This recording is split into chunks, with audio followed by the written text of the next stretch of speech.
Mesdames et messieurs, encore une fois, nous allons commencer une émission du spectacle de la foi. Permettez que je me présente, je suis David Soares et je vous remercie de m'accueillir dans votre foyer. En ce jour d'aujourd'hui, nous allons continuer cette série dont j'ai la certitude qu'elle aide beaucoup de personnes à ne pas perdre de vue la cible. Beaucoup de personnes pensent qu'un raccourci va solutionner le problème qu'elles ont dans la vie. Mais Dieu connaît le bon chemin. Le chemin, c'est la parole de Dieu. Alors que devez-vous faire? Continuez à agir en tout ce que Dieu veut pour votre vie. Comment est-ce que je vais savoir que Dieu veut quelque chose pour ma vie?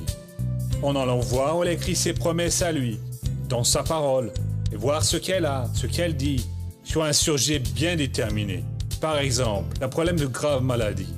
Peut-être que je suis en train de parler à des personnes qui souffrent d'une dépression très profonde, qui ont de temps à autre un syndrome, voire même pour se suicider. Elles ont ce désir de se suicider. Qu'est-ce qu'elles doivent faire? Rechercher la parole de Dieu et voir. Voir si Dieu va donner son soutien à ce genre de sentiment. Dieu le donne? Absolument pas. Ce que Dieu donne, c'est la vie. C'est pour que vous soyez heureux, que vous soyez réalisés. Alors, comment est-ce que je peux avoir ce sentiment-là? C'est parce que vous n'êtes pas debout à regarder Dieu, la parole de Dieu, en agissant par lui. Quand vous allez vous remettre debout, prenant une décision, décidant de croire que Dieu a pour vous, droite, pleine de succès, vous allez voir Dieu travailler dans votre vie. Vous voyez, RSOS était très heureux dans cette prêche-là. Il va maintenant débuter les prochaines minutes et j'ai la certitude que votre vie va être grandement bénie. Aujourd'hui, c'est spécial. Il parle sur les relations. Vous qui avez un problème de relation, vous allez voir dans le feuilleton le récit d'une personne racontant la restauration de son mariage. Je pense que c'est très bien. Certaines personnes ont besoin d'une orientation de ce domaine. Préparez-vous, l'opération d'aujourd'hui est spéciale. Commence maintenant le spectacle de la foi. Ah, quelle joie que de pouvoir être en présence de Dieu. Et je vous invite à laisser l'Esprit de Dieu vous visiter. Il a visité beaucoup de gens lors de ces derniers cultes ici, et cela a été une bénédiction. À vrai dire, le spectacle de la foi est une manie nationale. Des millions de personnes sont chaque jour en contact avec le Créateur, recevant des bénédictions, ayant leur vie transformée, étant bénis, et aujourd'hui cela ne va pas être différent. Ces jours-ci, je vais vous parler de rater la cible, qui est péché. Quand une personne commet l'adultère, ment, vole, a de mauvais agissements, elle pêche, elle rate la cible. Ce terme donc, ce n'est pas que je veuille réinventer la traduction, non. Il est parfois traduit par la Bible comme péché et d'autres fois comme raté. Un des exemples que j'ai donné ici, c'est un Juge au chapitre 20, le verset 16. Ici, c'est une histoire très triste. Je lis le chapitre 19. Quand un Lévite n'a pas pu trouver un endroit pour dormir à Gibéa, et des hommes de la ville ont violé sa femme, ils ont tué sa femme avec cet acte terrible, et alors il l'a coupée en 12 morceaux et envoyé un morceau pour chaque tribu d'Israël. Et les Israélites ont été très en colère contre les habitants de Benjamin, les Benjaminites. Et là, au verset 16 du chapitre 20, on parle du groupe sur lequel je suis en train de prêcher, juste parce que le terme est le même que péché. On dit comme ça: parmi tout ce peuple, il y avait 700 hommes d'élite gauchers. Tout cela pouvait, en lançant une pierre avec la fronde, viser un cheveu sans le manquer. Ils ne péchaient pas, on utilisait le mot manquer ici. Mais ce qui attire l'attention ici, c'est comment ces personnes-là, ces 700 guerriers, sont parvenus à une perfection si grande. Parce que la fronde n'est pas une arme où vous avez un viseur, grâce auquel vous touchez en plein la cible. Vous avez une bonne épaule, alors vous tirez à coup sûr et ne ratez pas la cible. La fronde, non, vous faites tourner un morceau de tissu avec la pierre dedans, zzz, vous lâchez et la pierre va à une certaine distance. Ces hommes ont réussi ça, ils sont devenus tant experts qu'ils coupaient une mèche de cheveux au milieu à une grande distance. Ainsi, Dieu vient nous montrer ici que nous devons améliorer, alors quoi, notre sainteté. Dieu veut que nous atteignions la cible au loin sans rater. Parce que, mon frère, le chrétien qui se met à céder à la tentation est en train de renier Jésus. Il est en train de mépriser le salut et il va aller en enfer. Malheureusement, il y en a beaucoup qui agissent comme des idiots dans la main de l'ennemi. La tentation est venue et ils ont fermé les yeux pour Jésus. Et ils sont tombés dans les pièges de l'ennemi. Et ils vont beaucoup souffrir. Ne chutez pas. La Bible dit que celui qui pense être debout prenne garde de tomber. Celui qui a raté la cible, c'est cet homme dont je vous parle depuis quelques cultes. C'est le fils prodige. C'est donc Luc au chapitre 15.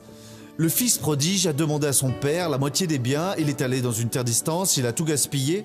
Il pensait que pour lui, la vie n'allait jamais se retourner. Comme celui qui est dans le péché pense aussi que maintenant il a trouvé le bonheur, le pauvre. Hein.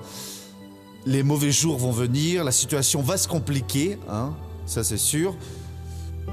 Vient la sécheresse, vient le temps des inondations et la personne paie un prix terrible. Quand la sécheresse est venue aussi la famine, son argent s'est épuisé et où est-il allé travailler? Dans une porcherie, il gardait des porcs. Il voulait même manger la nourriture des porcs. C'est ainsi que terminent alors tous ceux qui se fourvoient sur le chemin du péché. Toutes les personnes. Quand la personne est tentée, elle pense que pour elle c'est différent. Qu'avec elle ça ne va jamais arriver. Et elle a un justificatif, mais cela arrive exactement de cette manière. Le fils prodigue donc, comme nous l'avons vu ici, le verset 17, déclare qu'il est revenu à lui. Voyez, priez toujours Dieu, demandez à Dieu, fais-moi revenir à moi. J'ai besoin de voir si ce que je suis en train de faire est correct ou non. Parce que la personne sous l'emprise de la tentation est hypnotisée, elle ne voit plus rien. Elle pense simplement que c'est son tour. Et après, le prix à payer est très élevé. Revenu à lui, il a pris 3 décisions. Au verset 18. Je me relèverai, j'irai voir mon père et je lui dirai. 3 étapes que vous devez accomplir. Relevez-vous, libérez-vous des liens qui vous retiennent. Après, allez à la recherche du Père jusqu'à rencontrer Dieu. Vous allez le trouver. Et alors, vous allez vous confesser. Et il a fait cela. Il s'est relevé et il est allé à la rencontre du Père. Quand le Père l'a vu, il a couru, l'a étreint et l'a embrassé. Et il lui a confessé ce qu'il avait. Et donc le Père, tout cela nous l'avons vu. Demander qu'on lui mette les plus beaux vêtements pour qu'on lui passe la bague au doigt et des sandales aux pieds. Et ils ont commencé la fête. C'est ce que nous avons vu la dernière fois. Nous avons terminé sur ce passage. La joie que nous avons aujourd'hui avec Dieu, c'est le début. Et c'est déjà beaucoup de choses, hein. Mon frère, d'une joie illimitée qui va durer pendant toute l'éternité. Ce qui est beau, c'est que ce n'est pas lui seul qui s'est réjoui, non. Le Père aussi a commencé à faire la fête. Dieu veut se réjouir du changement de votre vie.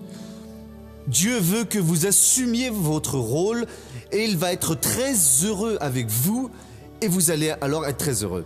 Bon, je ne vais pas répéter maintenant, je vais passer à la partie suivante à présent.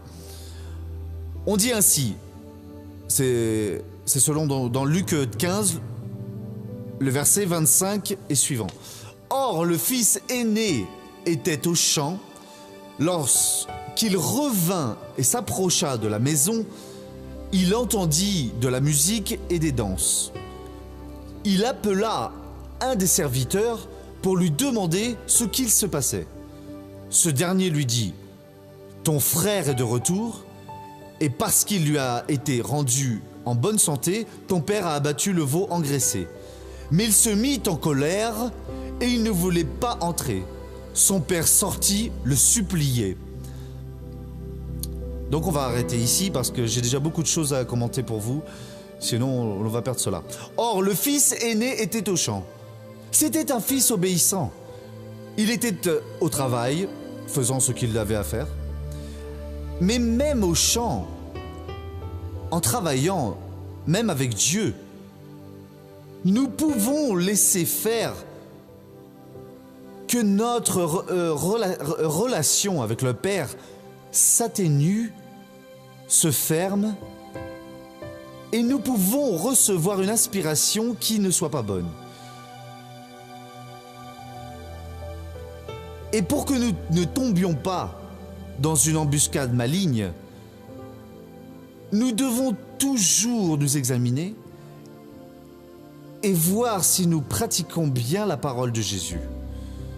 Que vous vous aimiez les uns les autres. Si à un moment ou à un autre, vous vous sentez le juge de l'Église pour remarquer le vêtement de la sœur, le comportement du frère, alors vous avez déjà une mauvaise attitude. Parce que le juge de l'Église, c'est le Saint-Esprit. Et beaucoup de gens s'éloignent de Dieu de cette façon. Ils commencent à se croire meilleurs que les autres personnes. Ils commencent à condamner les autres personnes. Ils commencent à dire du mal des autres personnes, de celles qui travaillent pour Dieu. Ils aiment écouter la parole, ils aiment prier, ils sont à la recherche d'une bénédiction, voulant être quelqu'un en présence de Dieu, mais ils reçoivent une mauvaise inspiration. Nous devons toujours nous orienter avec la parole. Je suis un prêcheur, mais je peux être mal intentionné et conduire le peuple juste avec des manipulations. Si vous êtes spirituel, vous allez le sentir et aller prier. Dieu ne laisse pas le missionnaire aller de ce côté. Il n'a pas besoin de cela. Et personne n'a besoin de pécher. Alors vous allez prier. Mais si vous ne regardez pas la parole, moi je ne regarde pas la parole, et nous pouvons alors pencher vers ces obstacles. Et par la suite, le prix va être très élevé. Et donc ce fils qui était au champ a montré un esprit de critique, de révolte, de contrariété. Et il revient des champs, et celui qui revient des champs revient fatigué. Et il a travaillé toute la journée, un long chemin dans la sueur, dans la chaleur qui fait suer, sous la pluie et je ne sais quoi d'autre. Quand il est arrivé à la maison, et le fils aîné était au champ, quand il est arrivé près de la maison, il a entendu la musique et les danses. Quand il est arrivé près de la maison, il ne devait pas rester près de la maison, il devait entrer à l'intérieur de la maison. L'erreur de beaucoup de gens, c'est quand ils arrivent près de la maison de Dieu. Ils viennent, mais ils ne s'impliquent pas beaucoup avec Dieu. Voyez, près de la maison, c'est la même chose que loin de la maison. Il est parvenu près de la maison, mais n'est pas entré. En arrivant près de la maison, il a entendu la musique et les danses. Vous pouvez être ici, mais ne pas être dans le cœur de Dieu, ne pas être engagé. Vous entendez les musiques, mais n'entendez pas cette révélation que Dieu vous donne. Vous voyez la joie du peuple dans la danse du peuple, l'expression du peuple devant Dieu, des personnes recevant les bénédictions, mais vous ne voyez pas. Avec les yeux de Dieu, vous ne sentez pas. Et Dieu veut vous changer pour cela. Qu'est-ce qu'il aurait dû faire? Il aurait dû arriver à sa maison. La maison de Dieu, c'est la vôtre, mon frère. Ne restez pas sur le côté. J'ai le droit d'être présent devant Dieu et de profiter de sa présence, et vous aussi, vous l'avez. Je ne vous parle pas d'être religieux, non, mais d'être une personne qui profite du pouvoir qui a créé le ciel et la terre, de cette énergie bénie qui nous fortifie, qui ouvre notre vision, qui nous donne la capacité de vivre la tête haute dans ce monde, et aussi résoudre nos problèmes. Je vais arrêter ici, lors du prochain culte, je vais reprendre ici parce qu'il y a une très grande révélation, et cela prendrait beaucoup de temps pour la faire maintenant. Mais ne restez pas juste à côté de la maison, entrez donc dans la maison. Amen. Regardons maintenant le feuilleton de la vie réelle.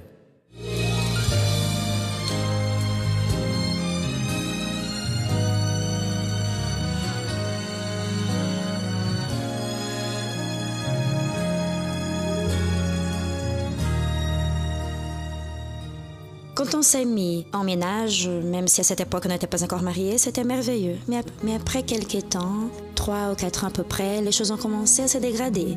Et je me suis rendu compte que ce n'était plus comme avant. Je me suis vraiment rendu compte, hein? Je racontais même tout à une collègue de travail qu'elle aussi me racontait tout et disait « Oui, mais le mariage, je sais, c'est comme ça. Au début, tout est merveilleux et après, ça dérape. » Mais je n'ai pas accepté ça. On a un enfant ensemble et pendant la grossesse, j'ai eu une épreuve parce qu'il avait une relation avec une autre femme. Marcia a souffert en silence pendant la grossesse et les aventures extra-conjugales de Valdemar ont continué même après que leur enfant soit né. J'ai eu plusieurs histoires Et une de ces histoires, c'était avec une collègue de travail qui savait que j'avais une famille, elle savait que j'avais un fils. Je suis sorti avec elle une première fois, une seconde, puis une troisième. Elle a commencé à m'envoyer des emails. Et ma femme, à cause d'un des emails, a commencé à avoir des doutes. Alors cette personne a commencé à lui envoyer plusieurs emails et dans un de ces emails, j'ai commencé à voir que ce n'était pas tout simplement une relation amicale. Un email plein de tendresse, citant des chansons comme une lettre d'amour. Alors j'ai enduré cette situation, traversant cette épreuve toute seule, souffrant, mais en silence. On restait même des fois 1 ou 2 semaines sans nous parler. Je disais juste le nécessaire. Parfois, je préférais le petit déjeuner ou le repas. Il laissait tout sur la table. Il larguait tout sur la table et je devais supporter tout ça. Je gardais tout ça en moi, des fois avec de la rage. Et je devais jeter la nourriture à la poubelle. Quand elle avait ses crises contre lui, elle se mettait à pleurer. J'interrogeais, non, c'est Au rien. bout d'un certain temps, il a commencé à changer. Il ne se comportait plus comme une brute. Il est redevenu un homme tendre, voyez. Ce jour, on était sur le sofa, voyez. On échangeait des caresses, on discutait. Et là, alors, on est redevenus plus unis. Il disait, maintenant ça va être tout le temps comme ça. Le téléphone a sonné. Alors je suis allée répondre. Mais quand j'ai décroché, j'aimerais parler avec Valdemar. Alors, qui veut lui parler? Alors elle a dit, j'aimerais parler avec son épouse. Avec son épouse, et qui veut lui parler? C'est sa petite amie. Alors, j'ai raccroché le téléphone très nerveuse, j'ai pleuré, je lui ai demandé qui était cette personne. Il m'a alors tout raconté. Et il s'est mis à dire toute la vérité. Et là, j'ai pensé que c'était la fin de notre histoire. Alors, je lui ai raconté toute la situation, ce que j'avais vécu avec elle. J'ai exposé toute la situation et j'ai dit que j'avais honte de moi, que je préférais, dans cette situation, partir de la maison. Parce que je n'allais pas supporter chaque fois qu'elle allait marteler ça, tout ce que je lui avais fait subir. Mais elle m'a retenu, elle a dit non. Il a dit qu'il s'en allait, je l'ai retenu, je lui ai dit non, si tu me jures, si tu me promets qu'à présent tu ne feras plus jamais ça et que tu te repens vraiment de tout ça, je n'ai aucune raison. Je te pardonne et je vais affronter tout ce qui va arriver à partir de maintenant avec toi. Et alors là, on s'est embrassés. Et dès la nuit suivante, mon frère, qui fréquentait déjà l'église internationale de la grâce, est venu avec une rose pour une campagne de l'église pour la famille. Et il m'a fait cette invitation. Il a apporté cette rose, il a pensé à nous. Et il a dit que mercredi suivant, il viendrait la chercher pour qu'elle soit brûlée et consacrée. Le pasteur allait faire ça sur la colline. Et il nous a invités pour qu'on participe pour assister à la réunion. Alors le mercredi suivant, on est allé assister à la réunion. Arrivé là-bas, on a accepté Jésus-Christ comme notre Seigneur et Sauveur. Et depuis, on est dans la grâce de Dieu jusqu'à aujourd'hui. Après la conversion, Valdemar et Marcia ont décidé d'être baptisés dans les eaux et ils se sont aussi mariés dans l'église internationale de la grâce de Dieu. Après qu'on se soit convertis, on est devenus beaucoup plus unis, sans dispute, on vit harmonieusement, comme tout le monde peut le voir. Et aujourd'hui, je ne cherche pas à vivre que pour elle. Tout ce que nous faisons, c'est un accord l'un avec l'autre. Je l'ai toujours aimé et je l'aime encore plus parce qu'il faut que je remercie beaucoup Dieu parce que j'ai une famille merveilleuse. Je n'ai pas de quoi me plaindre. Mon mari est une grande bénédiction que le Seigneur m'a donnée. Aujourd'hui, je peux dire que ma famille et moi, nous servons le Seigneur. Merci Jésus. C'est une chose très triste, Très triste quand un des conjoints ne respecte pas l'union matrimoniale et extrapole, et cela va juste faire souffrir, et Dieu guérit cela aussi.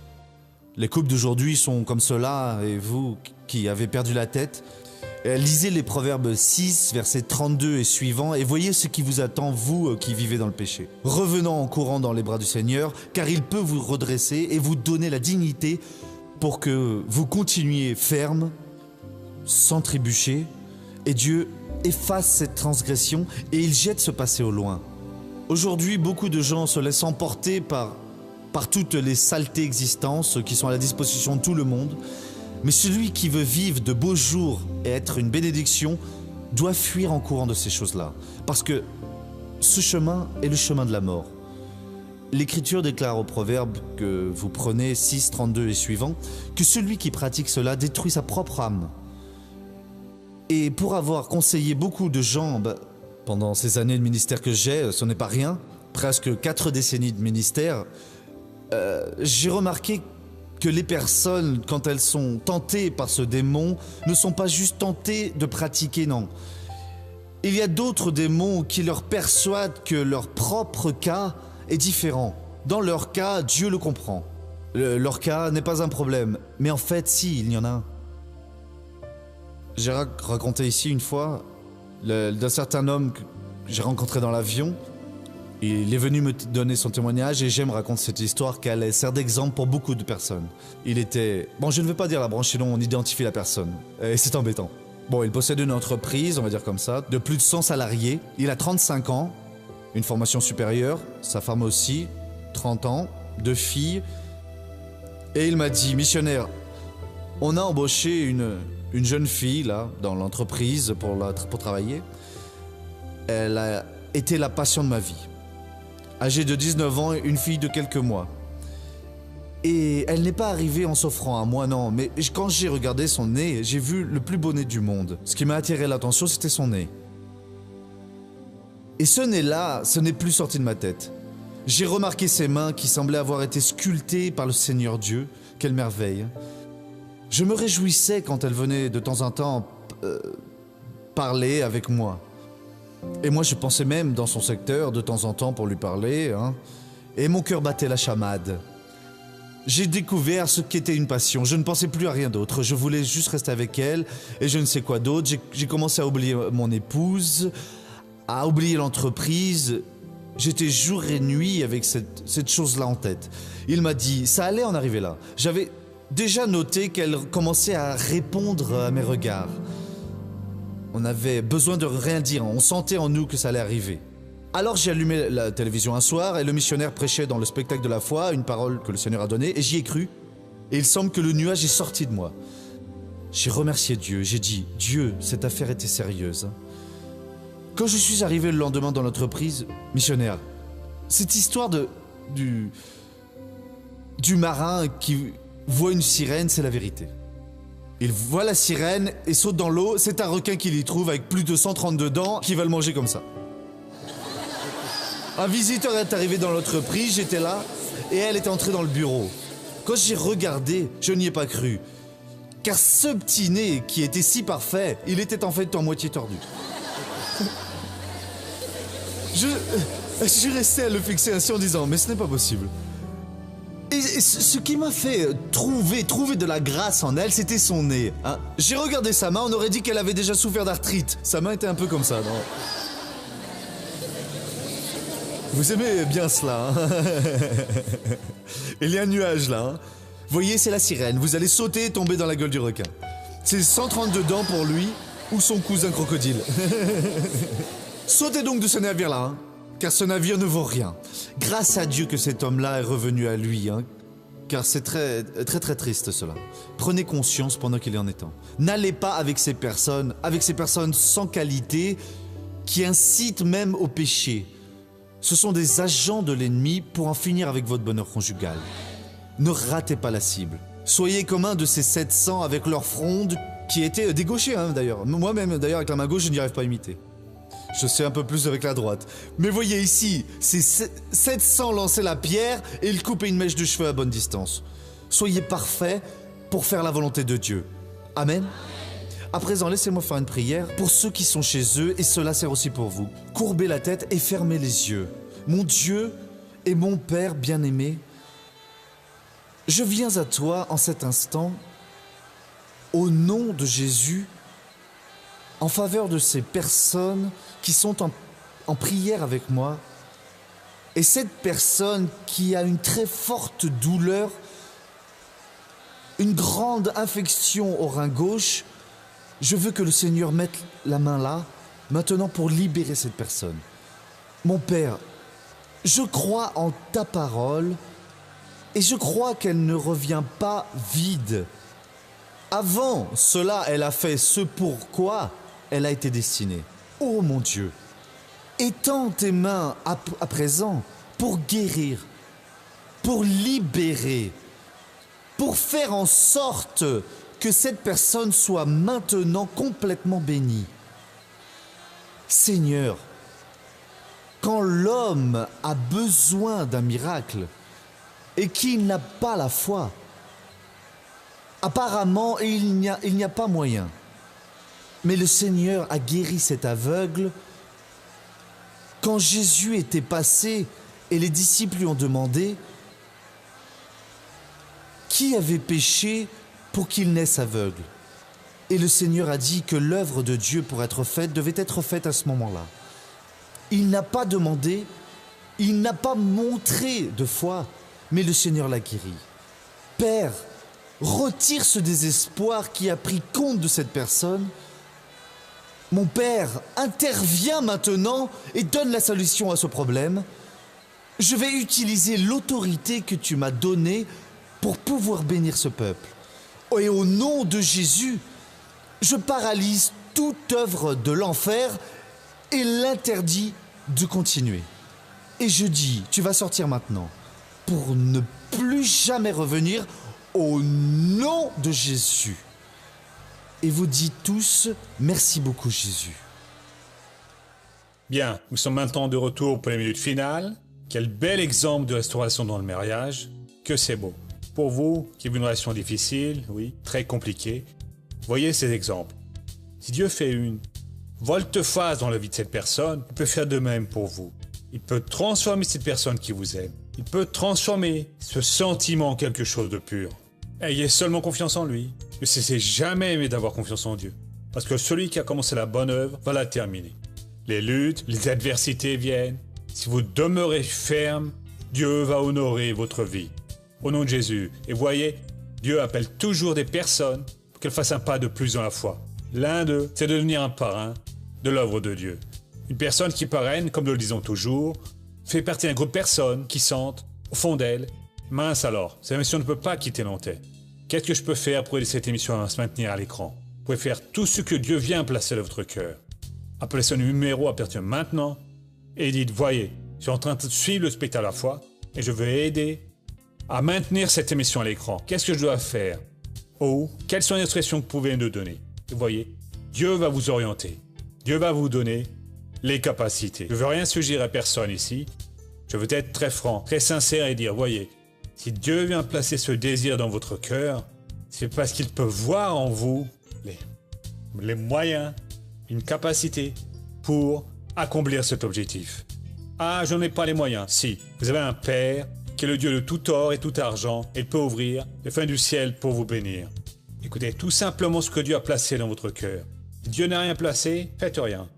Mais s'il a placé, faites donc ce pas de foi au nom du Seigneur Jésus. C'est d'accord? Eh bien, je veux tous vous remercier. Nous déjà nous dire au revoir à présent. Nous revenons toujours à ce même horaire, sous cette même chaîne.